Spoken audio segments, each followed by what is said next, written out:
No spin, no bias, no censorship. I'm Dan Wootton. This is Outspoken Live, episode number 30. And the establishment witch hunt against angry social media users gets worse, with this 53-year-old from Kidsgrove, who has lived a quiet, sheltered life in Cheshire and is the primary caregiver to her ill husband, jailed for 15 months. But the fight back has begun. Police forces that have not solved one burglary, yes, you heard that right, not one burglary in recent years, are knocking on people's doors and arresting them for Facebook posts, for retweeting things. In my digest next, I'll reveal why this madness is so clearly designed to stop the neglected white working classes expressing their very understandable fears about mass immigration. Also coming up today, Reform UK's massive poll surge as the party overtakes the dying Tories to become the unofficial opposition despite the riot smears against Nigel Farage. And we'll have all the best analysis today from the co-hosts of the brilliant Deprogrammed podcast, Connor Tomlinson and Harrison Pitt. Plus, breaking right now, this is the first picture of Prince Harry and Meghan Markle in Bogota, Colombia, after landing for their royal phony tour earlier today. Well, Lady Colin Campbell rejoins Outspoken later in the show to give her exclusive verdict on what this is really all about. She's also going to stick around for the uncancelled after show as well. You can register to watch on our own website at www.outspoken.live. Most importantly, it's a safe space free of big tech or government censorship, so far anyway, and your support at just £5 a month not only gives you 30 minutes of extra content every single weekday, it also allows us to continue making this independent daily news show, and that is more important than ever, I would argue, at the moment. But now, let's go.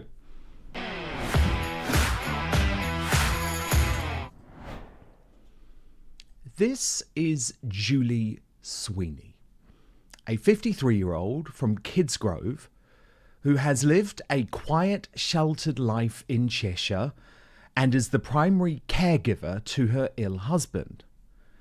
After the Southport massacre, she posted a highly inappropriate message to a community group on Facebook with 5,100 members about blowing up a mosque. She deleted the post. She said she had no intention to put people in fear, certainly no intention to actually do anything. In fact, she has now said she will delete her social media accounts altogether. Her lawyer said she accepts it was stupid and added it was a single comment on a single day, and that this woman, Julie, has not troubled the courts in her long life. But Judge Stephen Everett, the recorder of Chester following Two-Tier Care's establishment narrative to destroy white working class folks' lives if they were involved in the unrest in any way, well, he wasn't having any of it. He told her, "You should have been looking at the news media with horror, like every right-minded person. Instead, you chose to take part in stirring up hatred. So-called keyboard warriors like you must learn to take responsibility for your disgusting and inflammatory language." And with that, Julie Sweeney was locked up for 15 months in prison. Her husband won't be cared for, even though this is a woman who so clearly poses no threat to public safety. This is not justice, it's vengeance. And it's a warning to all of us. Do not step out of line or we'll bang you up. Meanwhile, look at this headline from the Daily Telegraph. Career criminals walk free in soft justice scandal. Offenders with more than 100 convictions get slap on wrist instead of jail time. But don't worry about the violence. Facebook and X is where the real crime is taking place, apparently. This is all completely mad. A 15-year-old schoolboy is now facing 10 years in jail after the charges against him, which related to the unrest in Sunderland on August the 2nd, were strengthened to riot. A Glasgow man, who actually I've always found to be a very good person to follow on X, is facing charges too. Now, according to the BBC, Nottingham Magistrates Court heard the posts were alleged to contain anti-Muslim and anti-establishment rhetoric. What the hell? So being anti-establishment online can now be considered a criminal offence. Well, in that case, you might as well just lock me up right now. Starmer is turning the UK into a police state, something like North Korea. We've already seen David Spring, a retired 61-year-old former train driver from Sutton, and Sellafield worker Lee Joseph Dunn become victims of two-tier Keir's woke Stasi. This is all so over the top. Lucy Connolly, the wife of a Conservative politician, is behind bars on remand because of her social media post, an indignity usually reserved for violent criminals. But the fight back has begun against this madness, so clearly designed to stop the neglected white working classes expressing their very understandable fears about mass immigration. And it's the brilliant Douglas Murray leading the charge. As you say, the person who does not have the platform that I have or the means that Elon Musk has. What about them when, as is happening all the time at the moment in the UK, police forces that have not solved one burglary, yes, you heard that right, not one burglary in recent years, are knocking on people's doors and arresting them for Facebook posts, for retweeting things. Sure, there are some people who've said some horrible things and disgraceful things in recent weeks, but oh my, the priorities of the British police. They are really treading into very, very dangerous Orwellian waters. It turns out, and the rest of the public in Britain can't trust them to solve a burglary. Would I trust them to police my speech? No, I don't think so. As you say, hell no. And there are other heroes being brave enough to speak up too. Toby Young's absolutely essential free speech union has declared Sir Keir Starmer's strong-arming the authorities to prosecute people for imprudent social media posts will have a chilling effect on free speech. At the Free Speech Union, we're fighting back. The Conservative Woman's Kathy Ginjal, she declared 10 years for rioting is not enough. Sentences should be longer, judges say. This is not even two-tier justice. It is not justice at all, but revenge and sheer vindictiveness. And the academic Philip Kizali made this very important point. Will they be jailing the thugs who call for intifada on a weekly basis? And what about those who chant from the river to the sea? Should be space enough for a good few 100,000 Jew haters now they're emptying the prisons. Somehow, I think it's 53-year-old carers, lone and female, who take priority. It's the only time they're top of the list for anything. I'm ashamed of my country. And I hate to say it, but with this sort of two-tier justice now being celebrated by the establishment and the MSM, I am too. Time now for today's Superstar panel.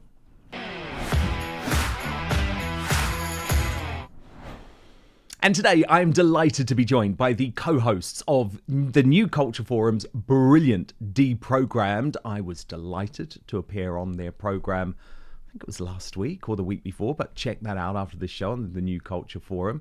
It's Connor Tomlinson, who is also host of Tomlinson Talks on Lotus Eaters, and making his outspoken debut, Harrison Pitt, senior editor at the European Conservative and a fellow at the New Culture Forum. Great to have you both here. So, Connor, what do you make of Julie being locked up for 15 months for an imprudent, yes, and a very inappropriate post on Facebook when we see violent criminals being released? Well, I want to reiterate at the start of your show, Dan, it's good to see you again.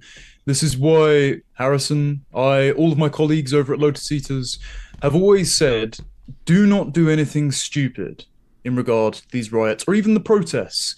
Don't start a fight with police. Don't go and burn down a migrant hotel or loot a Greggs or a Lush. Those are all criminal behaviors, criminal damage, violence. Terrible, don't condone it.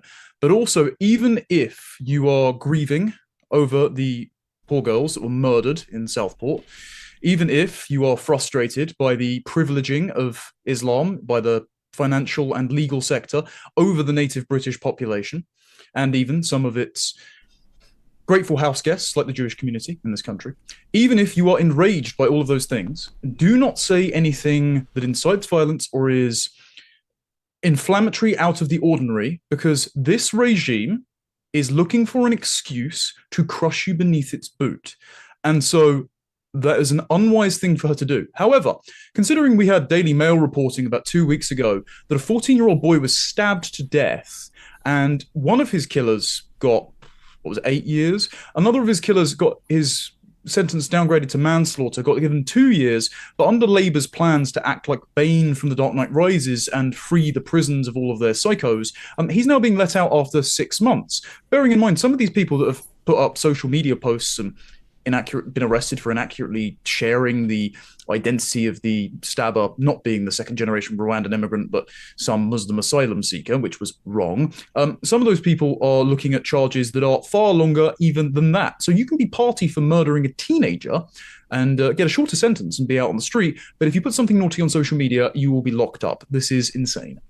It is insane. And the thing is, Harrison, look, no one is excusing any violence or anyone who is inciting violence. It's not actually about that, though, because lots of these social media posts, I've seen them. They are political opinions. Yes, maybe expressed inartfully in the heat of the moment. But if we're a country that locks people up for this, I think, number one, that is chilling, that is terrifying, it's really worrying. But we know, Harrison, that all of the folk who were inciting violence on the Jewish population after October 7th for weeks and weeks and weeks were not locked up, were not charged. They weren't even condemned. There have also, thank you as well for having me on your show, Dan. It's a privilege to be here. There have also been numerous cases of people from, let's say, accredited victim groups who have made truly bilious comments about not only Jews, but also the white host population online. In 2015, there was a woman by the name of Bahar Mustafa who posted on her social media account, "Kill all white men," which I would argue is a much more direct incitement to violence than many of the examples which we've seen play out on our social media. And in fact, she had her charges summarily dropped by the Metropolitan Police. And this woman, of course, belongs to what under our woke moral order gets classed as a sort of accredited victim group. Whereas the kinds of people that you're wheeling out as examples, I forget the names of the individuals involved, but people who are saying things like, "Who the F is Allah?" People engaging in rage rhetoric on Facebook, people who are understandably and in many cases hot-headedly and deplorably furious, or rather their reaction is deplorable about what's been going on in our country, the elite betrayal we've seen over the last 30 years. These people belong to a different category. And I would argue that this is inseparable from our descent into a woke moral order. And this enforces all of our, this woke moral order has captured all of our institutions at the moment. And the useful thing as well is that you don't need to be a conspiracy theorist to sign up to any of this. There doesn't have to be a sort of single guiding intelligence. There doesn't have to be a cabal that's pushing for two-tier policing as such. All you need is an endemic culture in the police force. And that's one we've had since the Macpherson report. There has been the police have been trying to prove their anti-racist bona fides. And particularly since the George Floyd riots as well, that was ratcheted up. And so what you have is a situation at the moment where if one of the regime's accredited victim groups commits a crime, the approach will be plodding, pervasive, and as pathetic as the law can be diluted to allow. Whereas if one of the same victim groups claims to sanctity is felt to be threatened by a certified oppressor, the approach will be swift, despotic, and as severe as the law can be stretched to authorize. And this is what happens organically when you have an endemic culture in the police force as in every institution. And it's also what happens, it's also an inseparable byproduct of our experiment with diversity and multiculturalism, because we simply do have in this country now sort of indigestible foreign diasporas who do not consent to be policed anything like as readily as the host population does. And I think there's one sense in which the police's overzealous and the justice system's overzealous reaction to the enraged response to the murder of 3 girls in Southport can be classed as an attempt to finger wag at the host population and say, you're not going to get away with these tactics as readily as certain other groups do. Indeed. But the thing is, Connor, I'm speaking to lots of folk who are intelligent, who are maybe high profile or political or journalists, and they're looking at all of this and starting to worry about being arrested. So it is having the impact that Starmer wants it to have. Well, there's absolutely a chilling effect. I mean, Harrison and I both have friends and colleagues who have been texting us saying, can you ensure that this tweet is okay for us to send out, lads? Because you've usually got cooler heads than most other people in the sphere. And even though they have no reason under a fair and just system of the law to fear being cracked down on for doing good and proper citizen journalism, they're terrified to just do their job. And the reason is, we all know that there is a two-tier application of the law in this country that cuts in favor of both the approved victim identity groups that Harrison has said, but also in favor of various NGOs and MPs and members of the establishment. Jess Phillips, our favourite MP over at the Lotus Eaters, decided to run cover for armed Muslim mobs intimidating a female Sky News journalist and say that Richard Tice was spreading fake news when, frankly, Richard admirably was calling this out. And she gets away with just saying, oh, sorry, I shouldn't have done that, and I'll take a break from Twitter for a while because everyone else is giving me a pile on. So Jess Phillips in this scenario is now the victim. Yeah. And she didn't even say sorry, by the way. I looked at her comments really closely today. She didn't say sorry. She said, oh, it was a bit of a mistake. I wish I'd phrased it differently. But there's none of that sympathy given to the folk who maybe were inartful in their tweets on the day of the massacre itself when emotions were running incredibly high. So you're right. It's yet another example of a two-tier society. Likewise, Nick Lowles from the ironically named charity Hope Not Hate. Absolutely no repercussions for him, Harrison, even though his spreading of misinformation, which was actually about Muslim women being attacked with acid, actually provably did cause violence and unrest on the streets. So we know that there's two-tier even when it comes to this particular moment in time. It is crucial to point out that just as no one person or no one group has a monopoly on truth, so too no one person or no one group has a monopoly indeed on misinformation. And we've seen countless examples in legacy media and elsewhere of more approved groups, whether NGOs or whether approved individuals who are courtiers of the regime rather than heroic and sometimes less heroic dissenters against the regime. Nick Lowles is just one example, spreading that incendiary rumor about a Muslim woman being acid attacked. I mean, that should surely qualify. Not under the standards that I would like to see enforced, but under the standards which clearly are enforced for certain other groups and for certain other individuals, that clearly should qualify as a potential incitement to. Well, it's a sort of an invitation to a very to a community which is very tribal to act in certain ways, particularly when we were seeing all sorts of videos on social media, crucially not in the mainstream media, lots of videos in social media of white people being effectively singled out by marauding Muslim gangs. We saw that in Birmingham. We saw that elsewhere as well. But you've also got, journalists denying the lab leak theory in the New York Times, and you've got the hands up, don't shoot slogan that incited BLM. And I think there have even been some very diligent studies demonstrating that, particularly in the United States, demonstrating that depending on how respondents identify politically, something like very liberal, independent, conservative, very conservative, and then you ask these people from these different cohorts, how many unarmed black men get killed by police every year? It's people who are most addicted to legacy media, people in the very liberal groups and the liberal groups who massively overestimate the number of black men who actually find themselves in this situation yearly, get some of them getting up to 10,000, some of them getting up to 1,000, when the actual number is more around 30 or 35. And it's actually the conservatives, the people who are sort of terminally online, who are much more clued in. And that's only going to be even more the case now that Elon Musk has taken control over Twitter and has brought in what I think is a very salutary community notes function, which enables things to be corrected, not in a top-down fashion, but in a kind of organic, deregulated fashion in real time by people who correct things. And this, we've seen this touch both sort of right-wing examples of misinformation and left-wing examples of misinformation.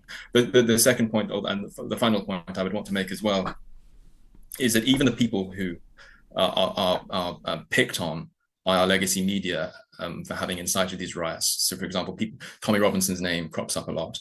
Tommy Robinson would not exist, quite apart from what you think of him, and I happen to think that he doesn't get a very fair shake at times, although in other respects I think he's often his own worst enemy. He would not exist without the decades-long treachery of our elites. And a crucial question which I like to ask to prove this point is, where is the Hungarian Tommy Robinson?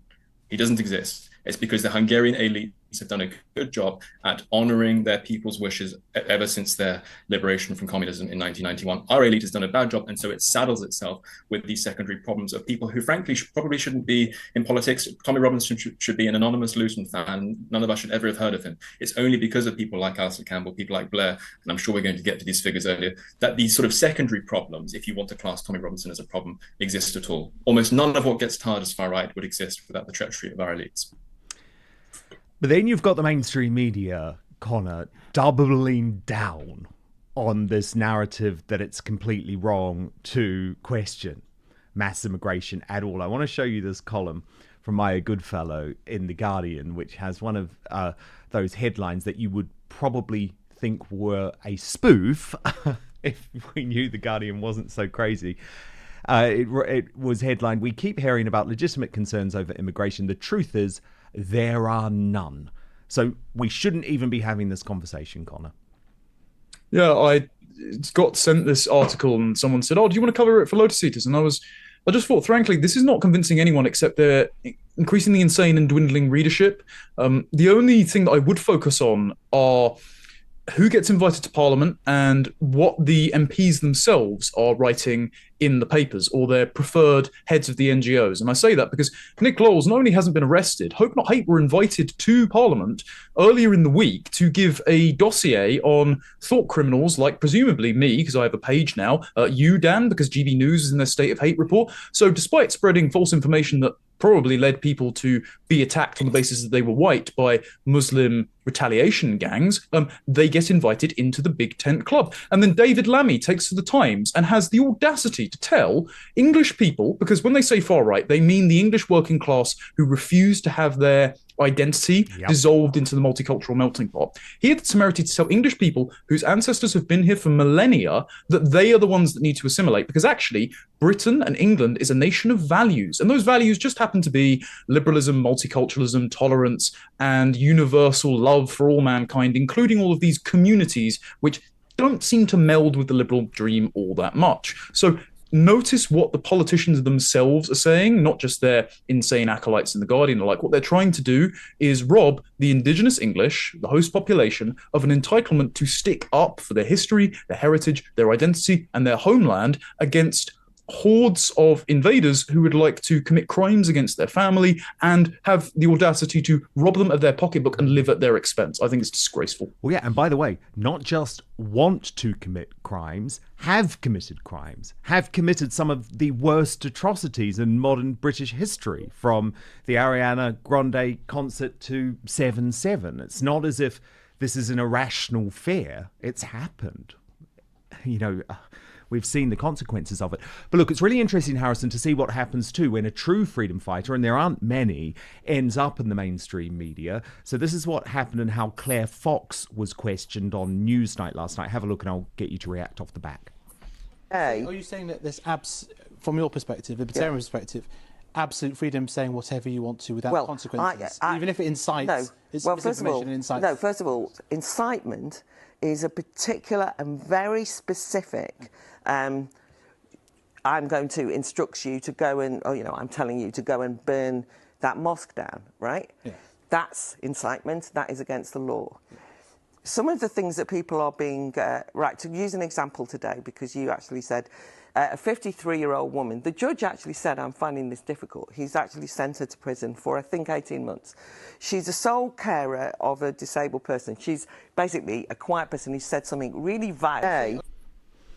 And so immediately the point was made to Claire Harrison, so anything goes, does it? And there's no acceptance, actually, that you can have a nuanced discussion about free speech, and that we know there's a real difference between what Julie Sweeney said, which was a generalized comment, quite hateful. I'm not actually defending the comment in any way, but it's very different than making a specific threat against a specific religious institution. It's very, very interesting. Firstly, I should say that I admire Claire Fox's forbearance still appearing on on Newsnight. I can barely watch. Very brave, yes. I can barely watch it these days, let alone attend, and have to mix with all those insufferable. And you never get a fair in the green room hearing on that show. No, I can expect that. Maybe I'll find out one day. But in any case, yes, what's very interesting is when the standards of incitement or the standards for inciting racial hatred are relaxed and when they're not. I mean, I quoted that example earlier of Baha Mustafa, a Cypriot Turk who was born in London in 2015, saying, "Kill all white men." That's on social media. 2015 charges were summarily dropped by the Metropolitan Police. Well, Harrison, what about the BBC itself, who actually broadcast a comedy show? Remember, it was hosted by Frankie Boyle and had a black comedian on who actually said "kill Whitey" as some sort of joke. And it not only was broadcast, there was no outcry, there was no investigation by the off-communists. Completely. And I also, now that you mentioned the BBC, I remember Joe Brand's comment about someone throwing acid in the face of Nigel Farage. It'd be much less funny if it actually happened. I also remember one of the most contorted New York Times articles I've ever read, where they tried to dissect that song, which is quite popular among African communists, Afrocentrist communists in South Africa. So kill the Boer, kill the Boer, kill the Boer. It's not one of the most subtle songs you'll ever encounter in the world. Yet the New York Times was trying to dissect it line by line and explain how there's actually much more context here. But of course, Rule Britannia, which doesn't contain anything which could possibly be classed as incitement, is all of a sudden really problematic at the proms when it comes to be sung. And so look, under the woke moral order, you need a certain amount of inequality in order to fight equality, and this is what we're seeing in action. And yes, it's very unscrupulous, very unnuanced in terms of standards of free speech. I would want to make three distinctions, I suppose, about free speech. And I think is her name Julie Sweeney? I think her comments would her comments fall into what I would call horrible rage rhetoric. And I don't think that meets the much more exacting standards of incitement, which Claire Fox was trying to lay out on Sky News, which have to be very specific and very direct. As for the incitement and for incitement to violence, I think that should remain part of the law. I would be in favour, if it actually exists, of getting, because I'm not a lawyer, but I would be in favour of getting rid of any laws which are as nebulous as to couch themselves in incitement to racial hatred, which is likely to incite racial hatred. It doesn't even say you have to intend to have incited racial hatred. It just has to be likely. And there's ample, because the thing is, Harrison, it's a turn of phrase. Like, again, I'm not actually defending what Julie Sweeney said, but I will defend our right to use turns of phrase. For example, quite often people will say about Westminster, "Oh, let's just burn the whole place down." They don't actually mean go and burn down the Houses of Parliament, do they? It's a turn of phrase. And I think the problem is this nuance has been taken away, Connor, for very specific purposes. Oh, yeah, of course. I mean, I wonder if I'll be slapped in cuffs because I've got Guy Fawkes ominously over my shoulder in my background on my show. This has been a long-standing debate about the borders of incitement to violence ever since Henry II once said, "Won't someone rid me of this troublesome priest?" And then Canterbury Cathedral became incredibly famous. But it's all well and good for us to debate the boundaries of the law.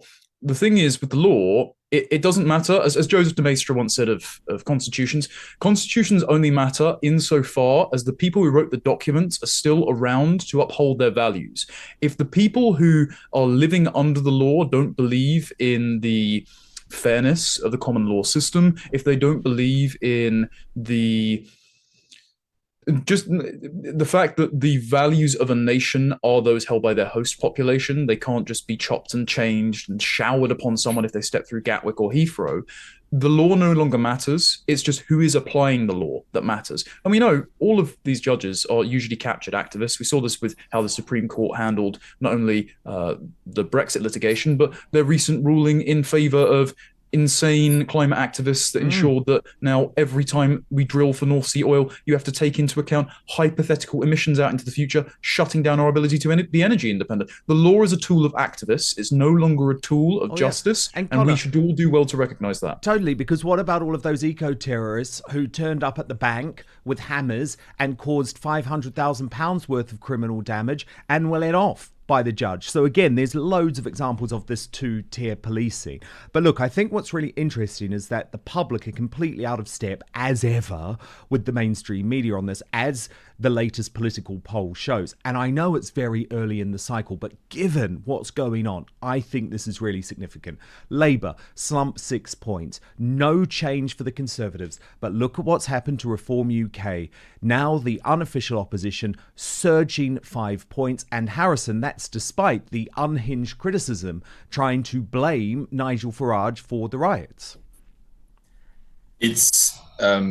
It reflects very well on the people of this country that despite the relentless gaslighting, despite the stranglehold in legacy outlets of at least over the dissemination of information and the spread of opinion, they are not universally fooled. And I think this poll attests to that. And so does some of the polling that YouGov did, I believe, in the aftermath of these riots, which have seemed to have died down a little. But I think about a week or so ago, it turns out that people are capable of making distinctions between legitimate grievances and motives for action which are grounded in a certain amount of concern and anger, and the actions themselves. And what we saw when YouGov tried to break down the public reaction to the riots is that among all, and protests, not all of them have been violent, is that a majority, not only of Reform voters, you would expect that 95% of Reform voters thought that mass immigration policy in the last 20 years had to answer for some of the blame, but even a small majority of Labour voters, even a small majority of Lib Dem voters, and around 78% of Conservative voters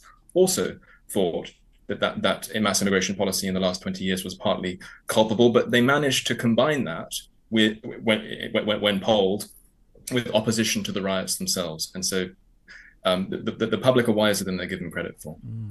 But Reform UK have been really strong as well, don't you think, Connor? I mean, they've taken risks here, especially going completely against the narrative, knowing they're going to face criticism. Nigel's obviously pulled back a little bit, but I think he was right to ask questions of the police and of the authorities in the days after the Southport massacre. And by the way, we still don't have the answers to the questions that he asked.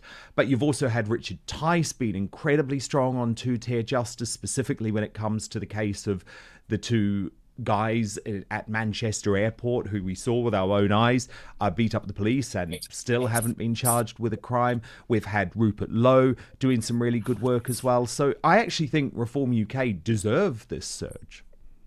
Yeah, I think Reform, and look, ahead of the election, I had some criticisms for them being a bit too soft. I know my colleagues were a bit more incendiary than I was at times, and I have heard that Reform has taken that to heart a little bit. I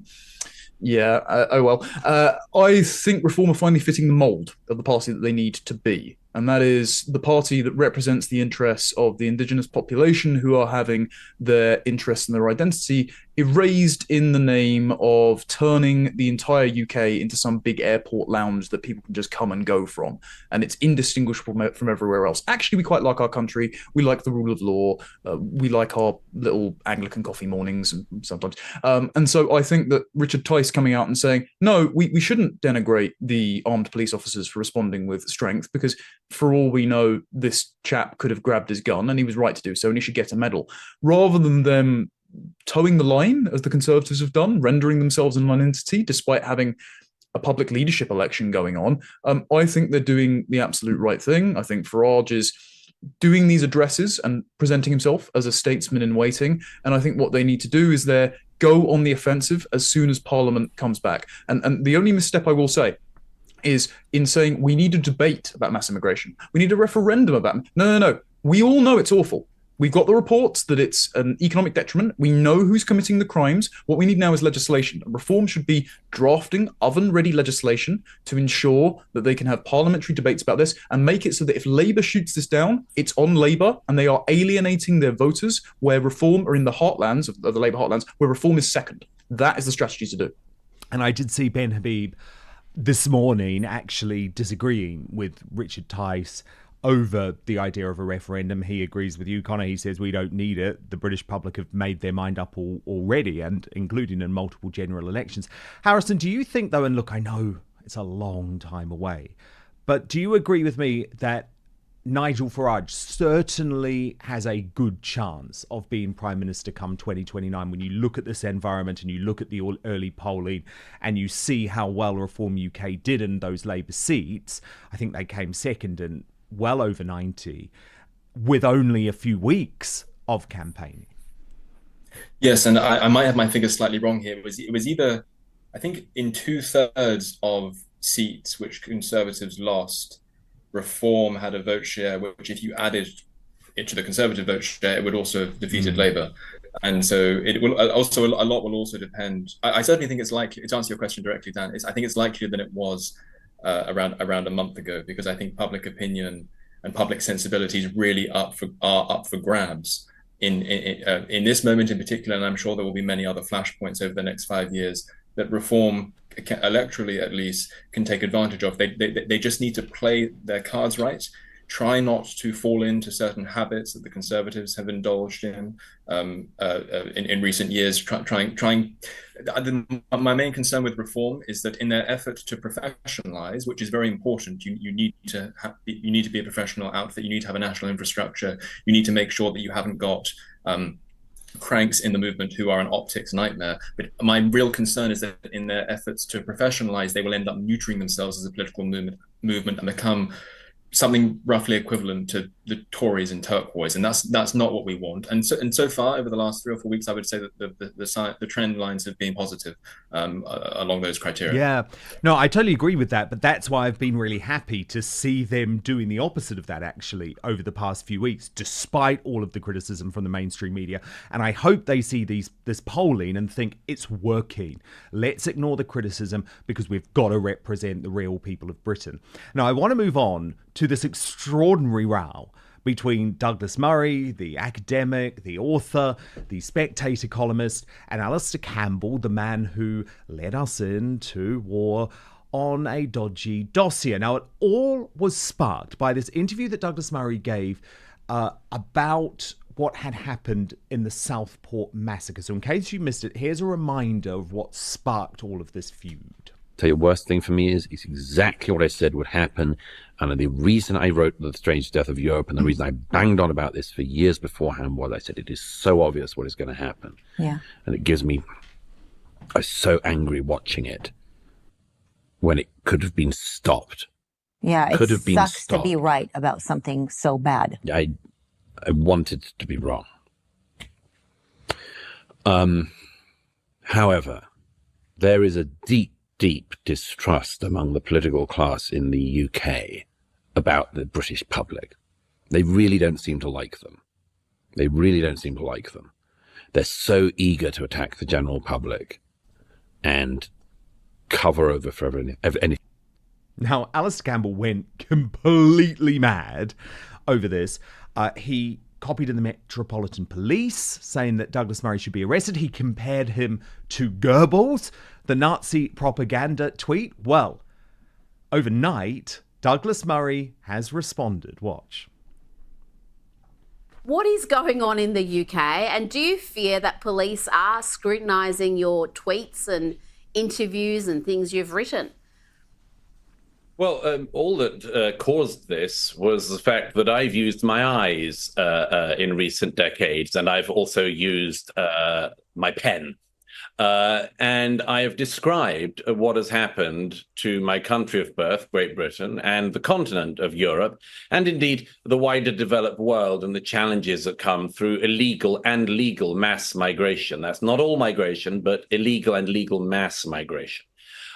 Interestingly enough, this interview that seems to have caused this breakdown from Alastair Campbell was one in which I simply said, what I describe in The Strange Death of Europe as happening is indeed what is now happening. And I said this, as many people have noted, not in a spirit of glee, but in one of deep lamentation. I never wanted to be proved right on this, and it gives me absolutely no joy to have been proven right, that the importing of very large numbers of people illegally and legally from very different cultures into a society which totally fails to integrate them will lead to massive problems, including at some point a massive backlash. He then went on to deliver the most brutal and brilliant takedown of Alastair Campbell I've heard so far. I'm only responsible for pointing out the facts and the lamentable situation that he got our country into. There's a couple of other things very quickly, Rita. Of course, this man, Campbell, is best known for his lying dossier about WMD in Iraq, which helped bounce Britain and other countries into the Iraq war. So if he had any kind of sense of decency, he would have disappeared from public life a long time ago. He was also, of course, the person who hounded Dr. David Kelly to suicide. And that's one of the really interesting things about Alastair Campbell. He's an unbelievable bully and a hack. And one of the things about him, like most hacks and bullies of his kind, he thinks that he can hide behind, as he always does, the claim that he himself is very mentally fragile.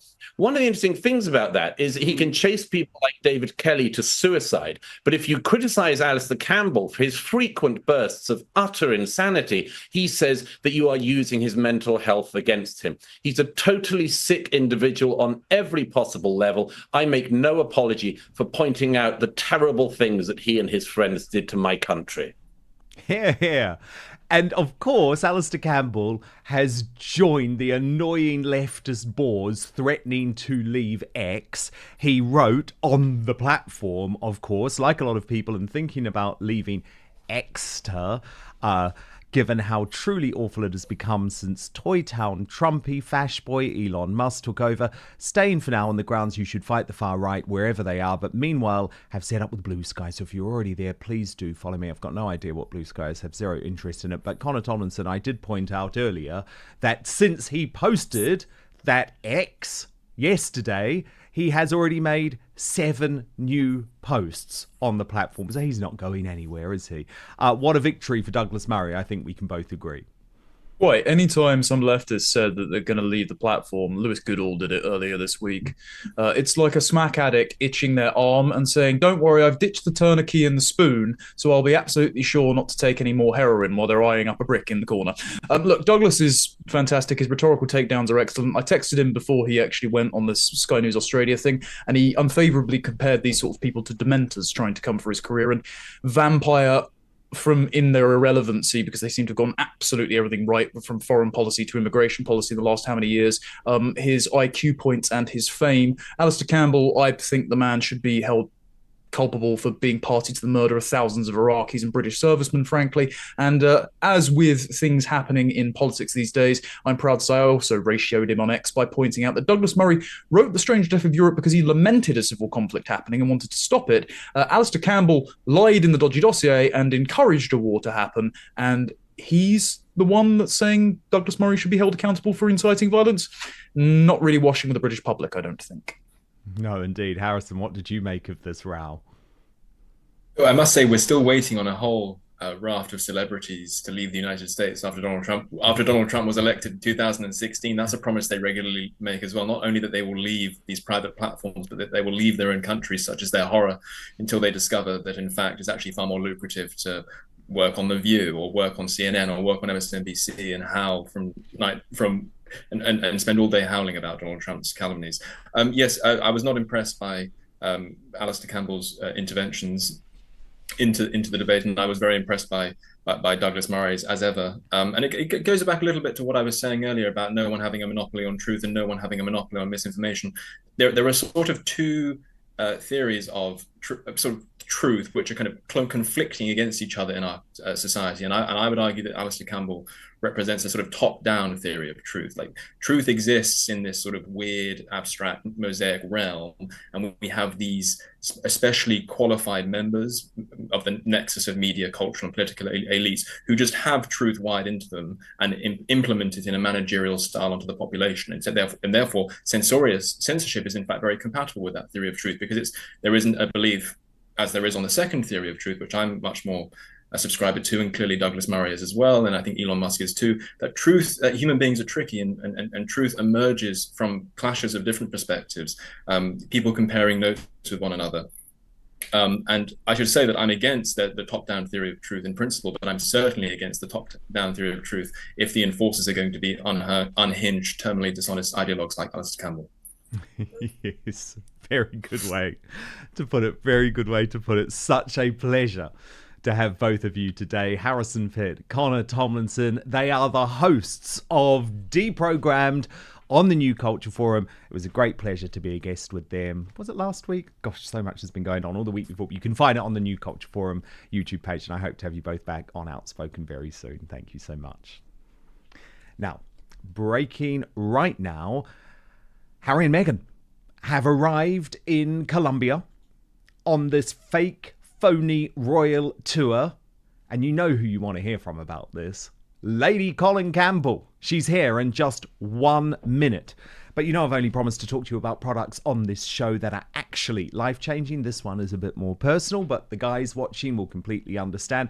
And let me tell you, girlfriends, wives, if you're looking for a present, a treat for your husband or boyfriend, this is a game changer and they will love it. Because we want our grooming routine to be a one and done deal. So the days of using the same trimmer for your face and your nether regions are over thanks to our friends at Manscaped. They've come up with the ultimate package to keep your hairs trimmed from 12 till 6. So introducing the brilliantly titled Beard and Balls bundle featuring the Lawnmower 5.0 and the Beard Hedger. Now, I'm not talking about this type of lawnmower, but the product provides precision trimming for all areas, even the sensitive ones. And you'll get them as manicured as freshly cut grass. So I'm talking about a trimmer for the moneymaker, another for the boys downstairs. This trimmer gets it right the first time. It's gentle on the skin, and it has 2 interchangeable skin-safe blade heads, so you can choose between a precise trim or a smooth finish. Did I also mention it's waterproof, which means you can trim in the shower, avoid making a mess. Perfect for those of us who appreciate efficiency. Next, I want to tell you about the Beard Hedger. So whether you're going for a neat stubble or a full-on lumberjack look, this trimmer has you covered. It features a titanium-coated stainless steel T-blade, 20 length options, which means you can achieve any style you want with just a twist of the zoom wheel. And just like the lawnmower, the Beard Hedger is also waterproof, so you can handle your beard grooming right in the sink or shower without worrying about water damage. With up to 60 minutes of runtime and an LED charge indicator, you'll never be caught mid-trim with a dead battery either. This is a gentle product, no more cuts. You'll keep your loved ones happy, and using this product will increase your confidence. The best news is, today, I've got a great deal. 20% off and free shipping. It comes really quickly, actually, because I ordered some products the other day.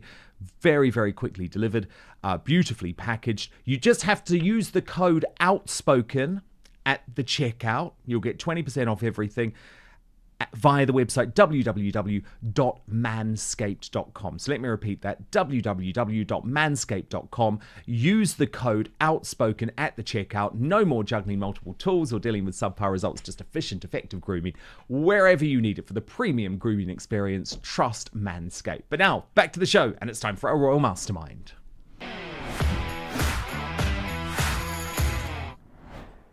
And joining us live from Castle Goreen, the great Lady Colin Campbell, because breaking right now, Harry and Meghan have touched down in Bogota, Colombia for this phony, false, fake, however you want to put it, royal tour. And what I thought, Lady C, great to have you by the way, what I thought was so fascinating about this first image is them really starting as they mean to go on. From what I can understand, this is actually an image released by Archewell. So they've tried to make it look as if it's like a natural shot taken by photographers, but clearly they're already setting up their own pictures. What do you make of this trip, Lady C? Well, they're not only said, hi, Dan, how are you, guys? Very well, thank you. Very much for having me on. It's good to see you. So good to see you. I don't know if you have been getting reports from them, but I have been getting reports from them, not obviously directly, but through my friends. You know, they have this woman called Bianca Betancourt, who is the cultural editor of harpersbazaar.com. She is writing the press releases. The press releases are written in the most pathetic sort of, you've got to understand this is how it's got to be reported way. You know, a warm welcome. I mean, nothing fact, interwoven with the fact is all sorts of manipulative information to create the atmosphere of desirability that Harry and Meghan require, which is totally unprofessional. And of course, if they had been going to have a proper pool journalist they would have had someone from Reuters or from Associated Press, which is what royals do on tour. Of course, they're not really royals. They're ex-royals. And, you know, it's the way they're doing it is it's propagandized, and they're setting the tone. And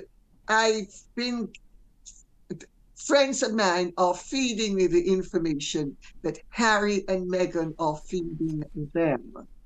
And we are all killing ourselves with laughter in the background because it's also unprofessional, and it's also lightweight, but it's also not particularly desirable. And it's really quite dangerous because there's a strong racist element to this whole trip and to the purpose of the trip.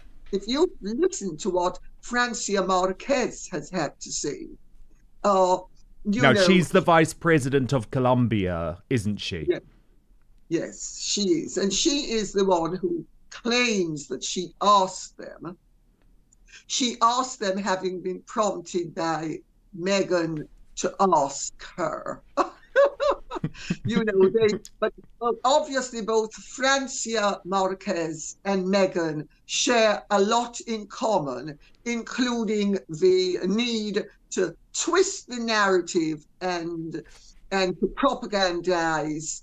And both of them will be playing the race card, which I think is very dangerous, especially in a country like Colombia. Colombia only has 6.8% of people of African descent. And Francia Marquez, since she has been elected, which has only been for 2 years, she has been doing the, oh, poor me, I'm a black woman and I'm being taken advantage of, and I've had 12,000 negative comments about me. Well, I have far more than 12,000 negative comments about me per annum. So I think she's doing well, exactly, don't you? No, indeed. And what I found so ridiculous is that Francia claimed, Lady C, that she had invited the couple after being so inspired by watching their insipid Netflix documentary. So the moment she said that, I thought, okay, this woman's lying. She's not telling the truth, because no one was inspired by the Netflix reality show. It was so awful. But when you say racist, Lady C, can you elaborate on that a bit more? Yes.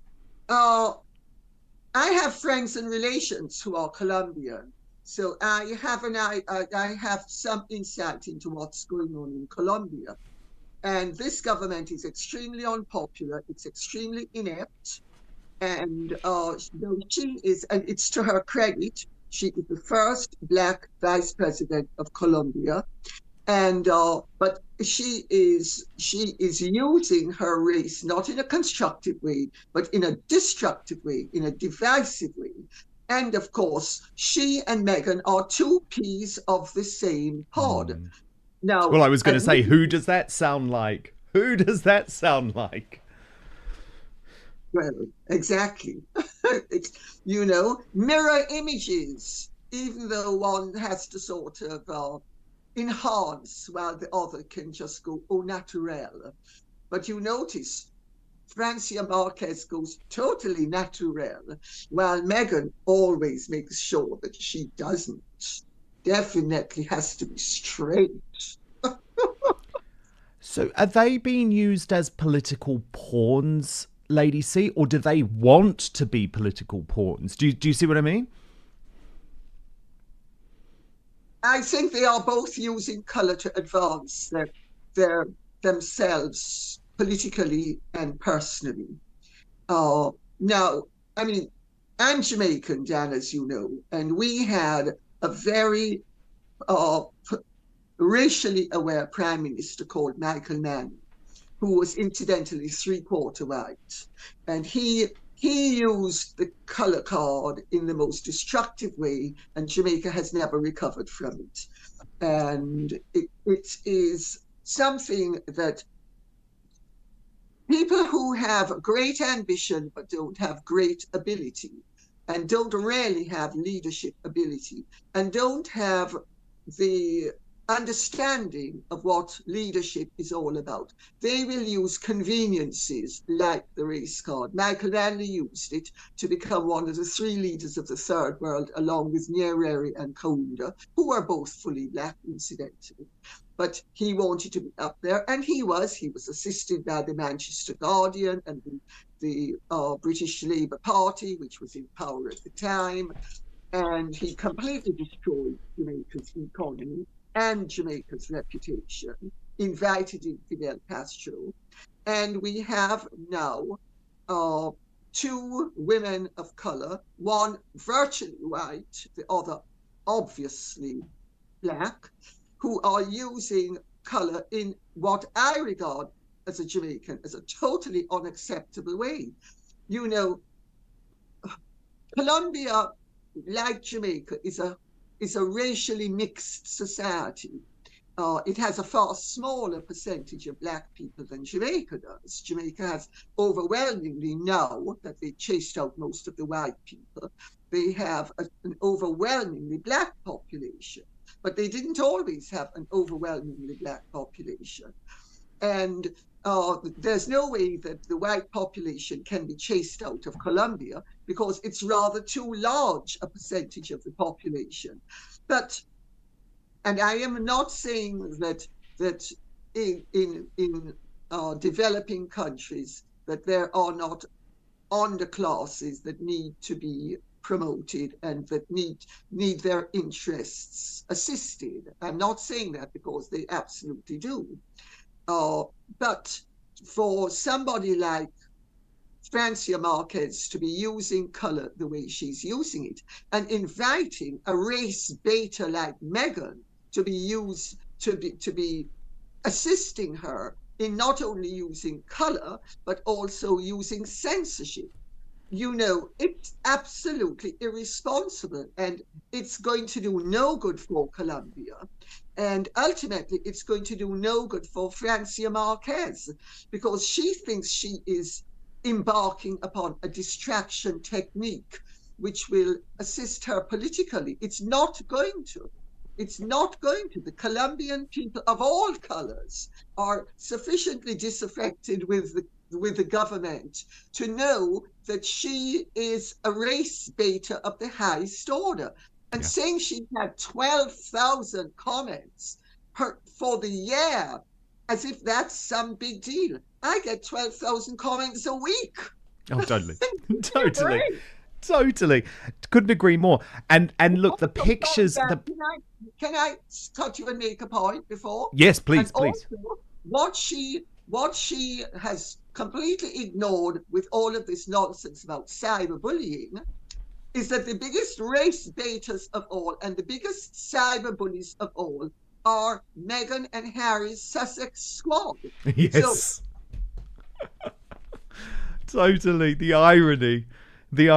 But look, you're right. It's ridiculous because this is all propaganda. All of the pictures of Harry and Meghan, by the way, Harry looking very thinning on top, Lady C, but all of the pictures meeting the Vice President today have been released by Archewell. So this is all controlled.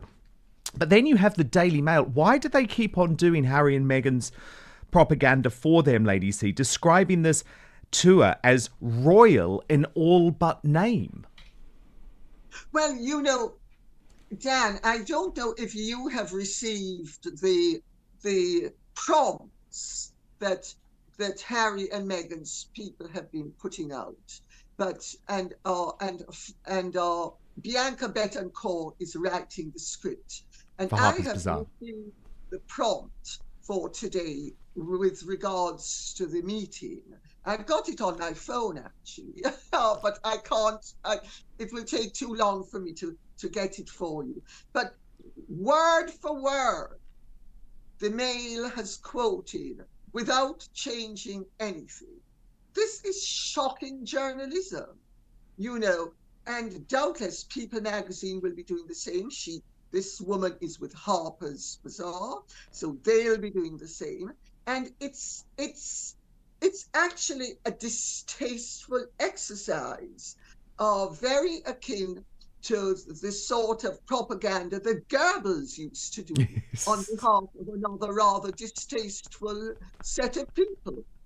Well, do you know what? Thank goodness, Lady C, that we have your channel on YouTube and Outspoken, because we will be actually covering this tour with the honesty which you're clearly not going to get from the mainstream media. And all that I can assume is that the Daily Mail remains terrified because of the lawfare being waged by the Sussexes against them. But it's really pathetic, actually, to just repeat the propaganda. Now, there's another aspect of this tour, Lady C, that I want to talk to you about, which is the security thing. So Prince Harry claims he will not return to his own uncle's funeral, the funeral of Robert Fallows, the husband of Diana's sister, because of security concerns and this ongoing war that he's having with King Charles over the government refusing to pay for his security. But then he's happy to pitch up in Colombia, one of the most dangerous countries in the world. What do you make of that? Irony upon irony. It's farcical. It's ludicrous. It's insulting to anybody with a brain or two eyes and two ears. It's just an insult to our intelligence that they could actually think that a rationale of that description would be swallowed by anybody except members of the Sussex squad. Now, I have been hearing very interesting things from people I know about the way the Sussex team have been briefing the press in America against the king. I mean, they have been in the last, well, I don't want to say exactly how long because I don't want to indicate who I'm getting information from, but quite recently they've gone hell for leather, briefing against the king in the most appalling manner, with really nothing but lies. And, you know, this nonsense that it's safer in Colombia than it is in Britain. Well, I should imagine Colombia is very safe as long as Harry and Meghan are there without their kids. But for them to bring the kids to England, maybe it wouldn't be safe. But the attacks have nothing, the attacks that they fear would have absolutely nothing to do with anything external. It would be to do with the truth alighting upon their shoulders. Let me put it like that. So I think there's a very good reason for keeping the children away from this country, because I think too close an examination might have the deck of cards come tumbling down. So there's that element to it as well. And if they have nothing to fear, they can bring the children, because, I mean, you and I both know, Dan, that as soon as they are in the royal orbit, they are covered by the royal protection, which is already superb. So Harry demanding protection always is totally unnecessary. And there's another reason why he is demanding it. He and Meghan are hoping to have their IPP status restored. That would mean that they wouldn't have to ever pay for their security again. When they were in America, the Americans would pay. When they were in Argentina, the Argentines would pay. So when they were here, the British would pay. That's the aim. The aim is basically financial. It's also status orientated. Harry and Meghan want to be able to step off a plane, come here, go through the airport into a set of vehicles with all traffic lights neutralized and outriders stopping traffic so that they whiz through. And they also want, and this is something that people do not understand or realize, especially people in the press, they also want to be able to have that level of security and that level of ratification of their importance imposed upon the world. And then they will be able to come and go as they please without reference to anybody. So they could decide, oh, tomorrow, day after tomorrow, I'm going to be in Leicester and I'm going to open something, and the royal family would have no way of knowing what they were up to. That's a very important part of what all of this is about. So they would, at the moment, because of the way things are done, they have to give notice to get security, and they do get the security when they give the correct notice. But by giving the correct notice, they are also informing the authorities as to what their movements are. It limits their capacity for creating mischief. Yes, and we know that's what they love to do. What do you make of folk, Lady C, who are saying that they're going to Colombia almost to try and create some sort of security scare so that they can then say, see, we're really targets. This is why the UK government has to give us security.